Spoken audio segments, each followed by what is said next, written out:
ভাবছিলাম ফুটবল নিয়ে আর কিছু বলবো না, কিন্তু আর্জেন্টিনার ড্রেসিং রুমে কি হয়েছিল মানুষের মুখে এই বিলাপ শুনতে শুনতে আর ভালো লাগতেছে না।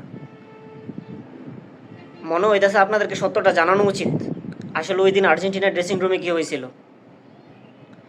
খেলা শুরু হওয়ার ঠিক 1 ঘন্টা আগে ফিফার এক পিয়ন লিওনেল স্কালোনির হাতে একটা চিরকুট দিয়ে গেছিল। ওই চিরকুটে এরকম লেখা ছিল যে শুরু থেকে আজ পর্যন্ত তোদেরকে ভার আর রেফারি স্ক্রাচে ভর দিয়া টাইনা আনছি অ্যাডিডাসের চাপে পড়া। আর ওই দিন মিশরের সাথে ম্যাচটায় আমরা যা করছি, এরপর তো মঙ্গল গ্রহের রাজধানী নোয়াখালীর এক এলিয়ান আমগর ফিফার নামে মামলাই করে দিছে। ওই মামলা করার পরে বিশ্ব থেকে চাপ আসছে। আমরা কি চাপে আছি তোরা জানোস? আর বাংলাদেশি ফুটবল সিন্ডিকেট আমগরে চূড়াওভাবে গালি দিতেছে, সারাদিন গালাগালির উপরে রাখতেছে। তোর ইজ্জত বাঁচাইতে যায়া আর অ্যাডিডাসের ব্যবসা বাঁচাইতে যায়া আমরা এতদিন ভাড়ামোর সাথে নির্লজ্জতা করে আসতেছি। আজকে ফাইনাল ম্যাচ তোরা খেললা জিতই, আমরা আর তোগর লগে নাই, ফিফা আর তোগর সাথে নাই।